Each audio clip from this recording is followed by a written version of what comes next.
Chapter 36. My heart nearly stopped. I held the whisk high, ready to do what? I wasn't really sure. Whisk something or someone to death? What? What is it? Shannon asked, going into a stance with her fists ready. Tacos culos locos breakfast burrito. Mrs. Grundy coughed, closing the door behind her. She used her other hand to bat air back and forth in front of her nose.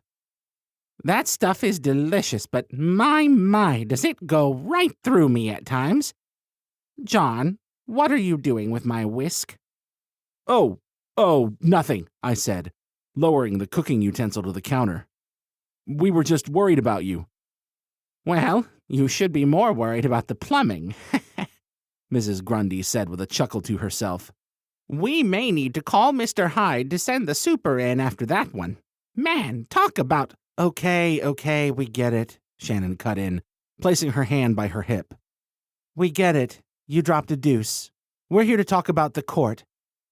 Yes, of course. Be a dear and close the door, John, Mrs. Grundy said, entering her living room and taking a seat on her overstuffed recliner.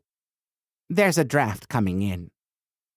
I didn't feel any kind of draft, but when a supernatural, possibly sorceress, tells you to do something, you just nod and obey. Odin came over to join the group in the family room as I locked the front door and took my own seat next to Shannon.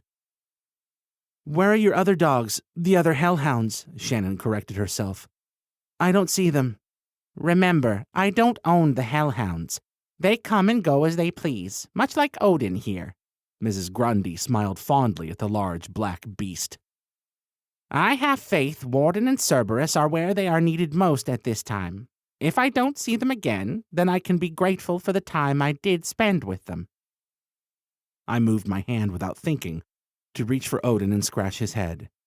He was sitting right next to me, and it just felt right. I loved animals and always wanted a dog growing up. My father said we couldn't afford to pay for one, and he was probably right. Currently, I'd held off owning a dog with our apartment living and me being gone so much. As soon as my fingertips touched Odin's ears, he moved away, looking at me with distrust in his eyes. Odin's been through a lot in his former life, Mrs. Grundy explained. Don't take offense, John. He'll warm up. Former life? Shannon repeated. He was a regular dog before?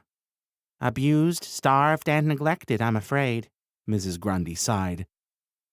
He came back to this world as a hellhound once he died to finish whatever work was meant for him. I see now that work is looking after John. Me? I asked, despite knowing the answer. I mean, I love dogs, but why would he be sent to watch me? Time will tell, Mrs. Grundy said. I can't tell the future, John. I'm not a mind reader, you know. No, actually, I don't know, I said, feeling the pressure of the last few days welling inside of me like some kind of overflowing dam. I don't really know who or what you are or about this court.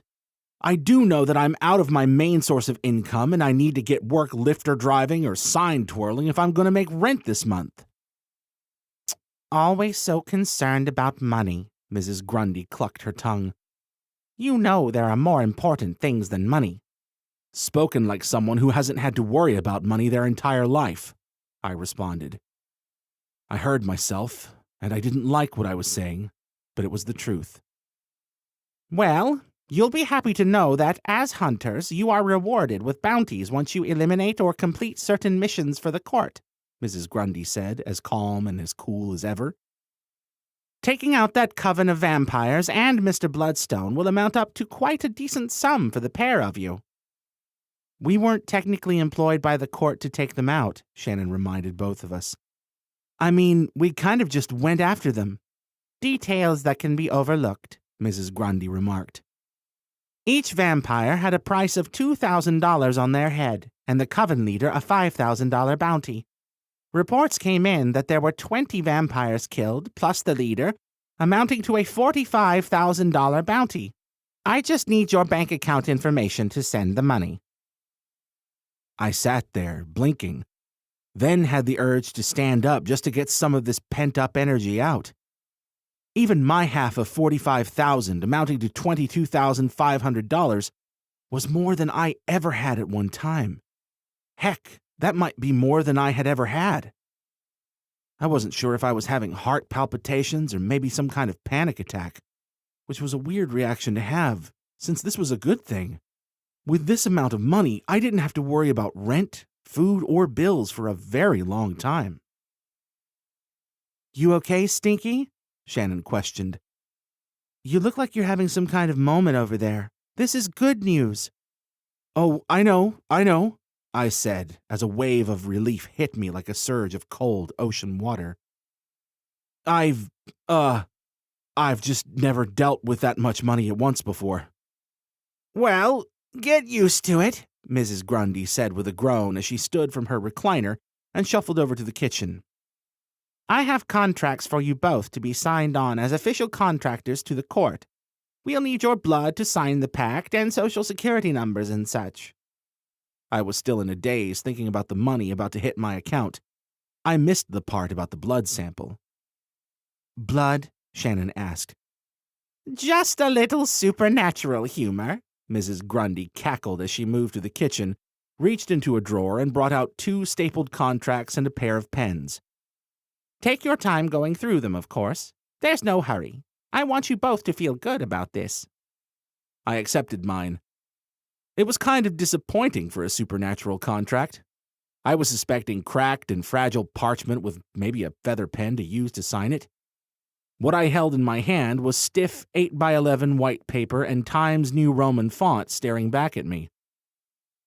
"Can you tell us a little more about the court?" Shannon asked as she started reading through her contract. "I mean, like, where are they and why are they monitoring the supernatural in the first place?" Fair enough, Mrs. Grundy said, answering Shannon's question but looking over at me. "First, John is disappointed at his contract's appearance." "What?" I asked, looking up. "I didn't say anything." "Oh, John, that face says it all," Mrs. Grundy said with a wave of her hand. "Take a look at it now." I looked down at the pen and paper in my hands and nearly dropped them both. Like some kind of weird David Blaine magic trick, the white paper in my hand was now old, cream, and cracked. The ballpoint pen wasn't a feather, but rather some kind of ancient calligraphy pen, dripping with ink. "What the?" I said, allowing my voice to drift off. "Sorcery. What are you, Mrs. Grundy? I mean, no offense, but you're a witch, right? You can do magic?" "Watcher is close enough to sorceress. Yes, I do suppose so," Mrs. Grundy said, moving her head from side to side as if she were weighing words in her head. "Perhaps you are ready to know more. Perhaps I'll show you now." I stood at the island in Mrs. Grundy's kitchen, looking on in awe as the room darkened around us, as if someone in fact dimmed the lights. The ceiling lit up in a display of stars that began to shift and move, as Mrs. Grundy told us a tale I knew I'd never forget. "The court's official founding date is unknown. However, we do know it was founded near the beginning of the creation of the world, back when myth and legend did not yet exist, but were fact. A small group banded together to put demons, monsters, evil spirits, and everything else in check," Mrs. Grundy explained as the stars overhead morphed into hydras, giants, dragons, and other beasts. "Over time, our numbers have grown. We were there when the Minotaur was put in his maze, when Fenrir was chained, and the sword drawn from the stone. The court stands throughout mankind's history as the shield to this realm." More images formed, then dissipated from tiny stars of light in the ceiling. There were epic battles, bloody conflicts, and men and women slaying monstrous beasts that ranged from leviathans to goblins. When the light show was over, the stars overhead were gone, and the normal lights in the apartment were then turned back on. I stood in silence, just coming to grips with all the information being relayed. The inner geek kid inside of me wanted to smile and say, "I knew it all along."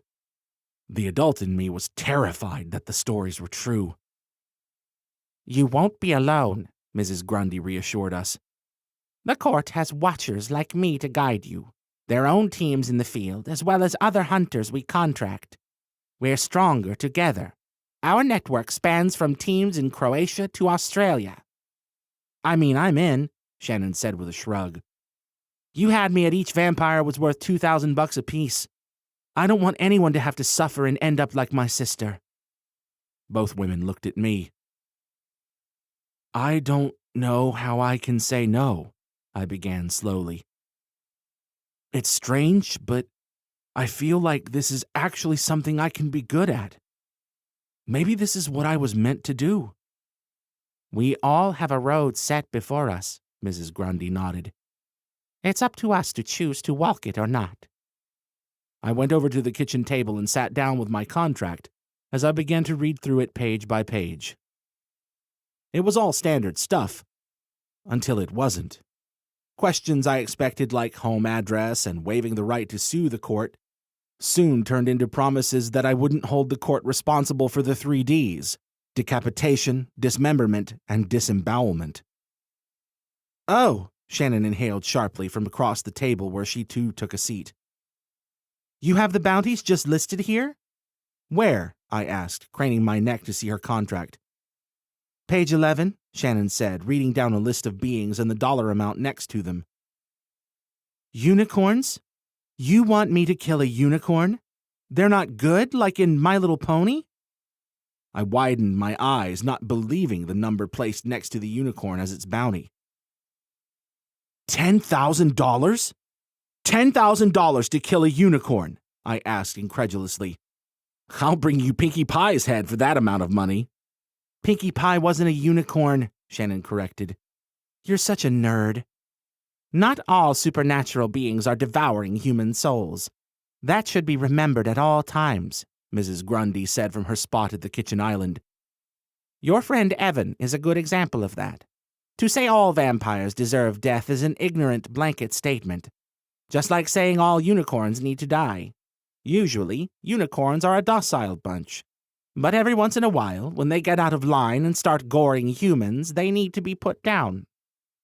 I flipped to page 11 in my contract, going down the list of supernatural creatures ranging from krakens to the Mothman. My jaw couldn't drop any further. I was going to be rich if I could bag even a few of these.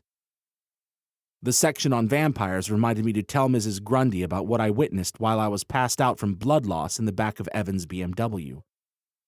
I interrupted my read-through of the contract to tell her the same story I told Shannon back at my apartment. I didn't leave anything out. Mrs. Grundy pursed her lips. A worried expression etched itself in the creases of the woman's forehead. We should expect a retaliation, Mrs. Grundy cautioned. The Count is a very powerful vampire. He's not going to just stand by and let one of his covens go up in a flash without retaliation. You both should be prepared. I feel like I need a gun or something, I said honestly. That warhammer is great and all, but if I could get my hands on a magic machine gun or something like in the movies, that would be great.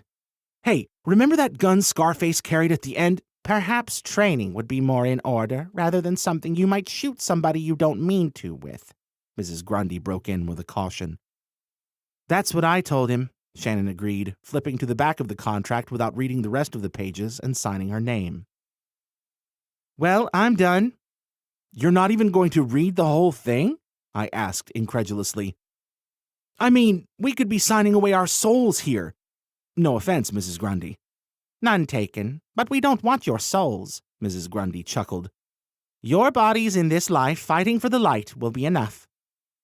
Just then, Odin, who seemed fine licking his privates in the family room, jumped to attention.